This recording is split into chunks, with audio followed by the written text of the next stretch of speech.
You're listening to iFan Sports Talk Radio. And now, live from Studio 215 in Low Country, South Carolina, welcome to the Live in 5 Show with your host, Nikki Fu.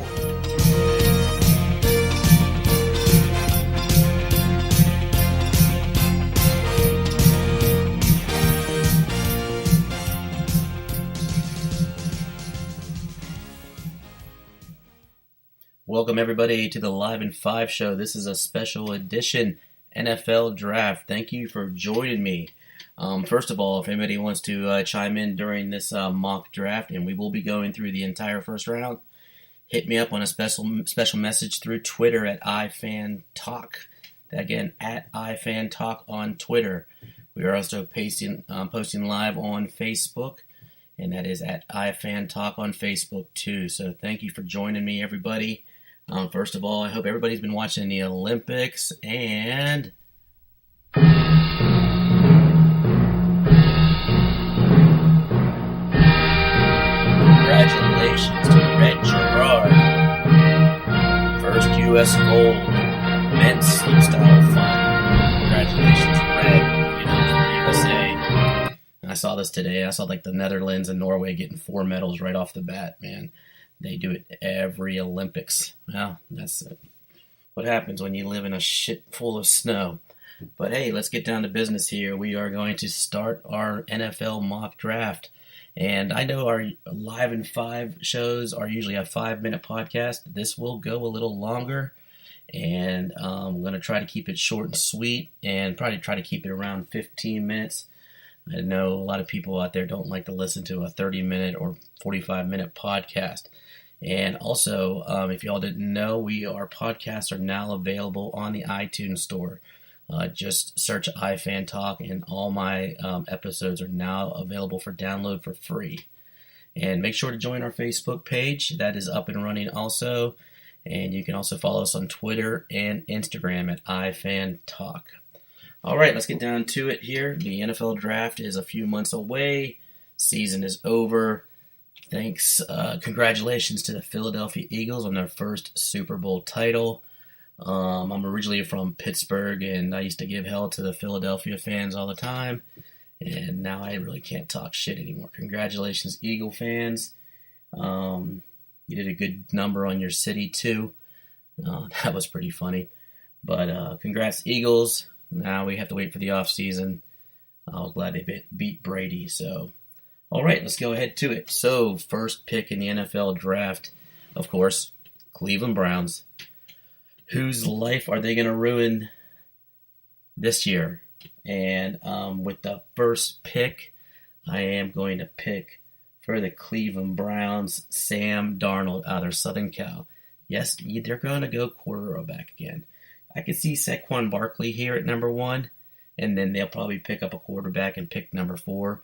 But I think they're high on Sam Darnold, and even though he didn't really have a good bowl game, that's their guy. That is their guy, Sam Darnold, number 1. Moving along, we are going to go to the New York Giants, and everybody thinks they're going quarterback. Josh Rosen. I think everybody thinks they're going quarterback, but I believe they're not going to go quarterback. Tell me out there, Giant fans, when's the last time you guys had a great running back? It's been a while, right? You guys are going to take Saquon Barkley. I think Eli has a few more years left in him. And, new head coach. He's worked with Eli Manning before. I think Eli is going to rebound this year. I say Eli's got the same amount of time in him that Ben Roethlisberger does. So I think they're gonna bypass the quarterback. They're going to take their chances on their future quarterback down the road, maybe next year. And Saquon Barkley from Penn State goes number 2. Now we go to Indianapolis Colts. And as you heard in my last podcast, we talked about Josh McDaniels screwing them over. And like I said, man, that guy's an idiot. I hope they find a good coach in Indy. Great organization. Their owner's a little crazy, but, great fan base. And I think with this pick, the Indianapolis Colts are going to go on the defensive side of the ball, and they are going to go with Bradley Chubb, defensive end, NC State. there's nothing not to like about this guy. This guy is a beast, and I think he's going to have a great rookie season. The top defensive guy on the board, you can't pass him up. With the top quarterback and the top running back already gone, you've got to go defensive end on this side of the ball. So Indianapolis Colts, I see every mock draft out there, and I've been studying every mock draft out there, and everybody has Indy taking Chubb, and I do too. So my top 3 picks already. Cleveland goes with Darnold, Giants go with Barkley, and the Colts go with Chubb. So we go back to Cleveland. Where do we go from here? If Saquon Barkley happened to slip down to them at number 4, I could see them going with him. But, I sort of like the running backs in Cleveland. They just don't have any other support anywhere else. They need a quarterback to, stretch the field to help them out. And I think when they get that quarterback, if Darnold turns out to be great, the running back situation in Cleveland will be fine. No need to draft a running back here. So let's pick with Cleveland at number 4, Minkah Fitzpatrick, free safety, Alabama. He covers the deep ball, very athletic, comes from one of the best college programs in the nation, and you can't go wrong with that. So Minkah Fitzpatrick at number 4 for Cleveland. All right, so we come to Denver, number 5. John Elway. What's Denver's biggest problem, everybody? You know what their biggest problem is. Quarterback. So you're not going to pass up on Josh Rosen. West Coast guy. Denver's almost on the West Coast. They are going to go Josh Rosen, number 5, UCLA, quarterback, Denver Broncos. Quarterback situation solved. Denver always produces great quarterbacks, and not like Cleveland does.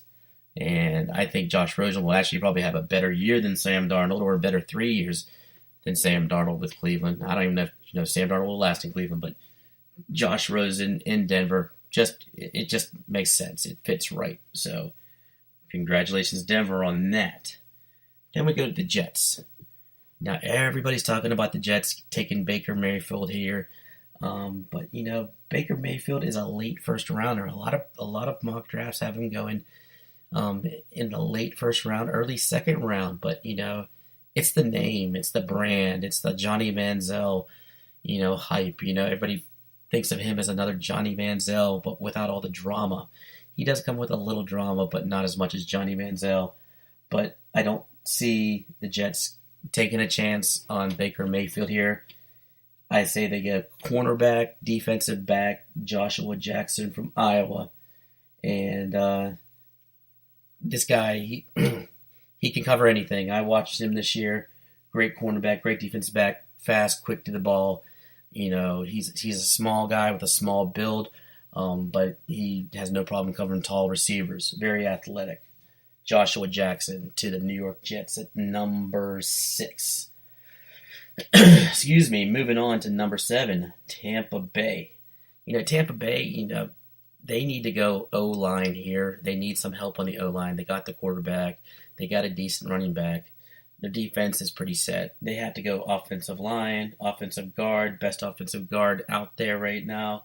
Quentin Nelson, Notre Dame, makes sense. I'm not going to really elaborate much on that. They take the best offensive lineman off the board. Quentin Nelson to Tampa Bay at number 7. Moving on to number 8, the Chicago Bears. And I have them going defensive end from LSU. And I'll be very honest, I didn't watch this guy much this year. I didn't really see much of LSU on TV, as you normally do see LSU on TV. Arden Nelson, I read up a little bit about him. He's a little bit of injury prone, but he's a big guy. He has the potential of becoming a premier pass rusher. So I have Arden Key, defensive end, LSU, going to Chicago. Moving on to number 9, the San Francisco 49ers. And we are going to go, everything's receiver. I think with Garoppolo signed that big contract. They want to sort of make him happy and go out and get a big receiver for this guy. But there's not really a top 10 receiver in this draft. I think, Calvin Ridley from Alabama, his stock has been moving up, but will his stock move into the top 10? I don't think so. So I think I think San Francisco is going to go free safety Derwin James from Florida State, defensive side of the ball. All right, to round up the top 10, we are going to go with the Oakland Raiders. Marshawn Lynch is a question mark, and they could go running back here, but there is not much running back depth after, Saquon Barkley. I like that guy Geis out of LSU, but he's a late first rounder. So, this is a high pick. It's not a value pick. So, do you want to, use your number 10 pick on somebody like that, where maybe you can get lucky and get Geis in the second round? So, they're going to take one of the other top cornerbacks off the board from Ohio State, which Ohio State produces tons of cornerbacks, and this is Denzel Ward from Ohio State, cornerback, going number 10. So before we go on a little quick break, we are going to go over the top 10. I have Cleveland going to Sam Darnold. I got Saquon Barkley going to the Giants. I got Bradley Chubb going to the Colts. Number 4, Minkah Fitzpatrick, free safety, going to Alabama. Number 5, I got Josh Rosen going over to I'm going to Denver. Joshua Jackson from Iowa. Number 6, going to the Jets. Quentin Nelson, offensive lineman from Notre Dame, going to Tampa. Number 8, the Bears will draft Arden Key from defensive end LSU. Number 9, the San Francisco 49ers will take Derwin James, strong safety from Florida State. Number 10, Denzel Ward, cornerback, Ohio State, will join the Oakland Raiders. Okay, we're going to take a quick break, folks. We'll be back in about 2 minutes, and we were going to go through picks 11 through 20. Thank you for joining us at iFan Talk Radio. If you want to chime in on this draft, please just message me on Twitter at iFan Talk. I will respond to all. We look forward to hearing from you. We'll be right back.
Out the best. Who had the best finish to the season? It wasn't Josh Rosen because he didn't play. 32 days in concussion protocol. It wasn't Sam Darnold. You saw the Ohio State game, which was a disaster for Sam. Turnovers, missed throws. But you saw Josh Allen play the game, but he didn't have to play in. Coming off a shoulder injury, 2 games he didn't play, they lost. Comes out, lights it up. Granted, Central Michigan, but it's a bowl game. It still was pressure on. And Wyoming is not elite. Okay? And I think with the physical ability he has, size, arm, mobility, competitiveness, put him in Cleveland in a division where every team in that division, including your 8 home games, a lot of those games are in inclement conditions.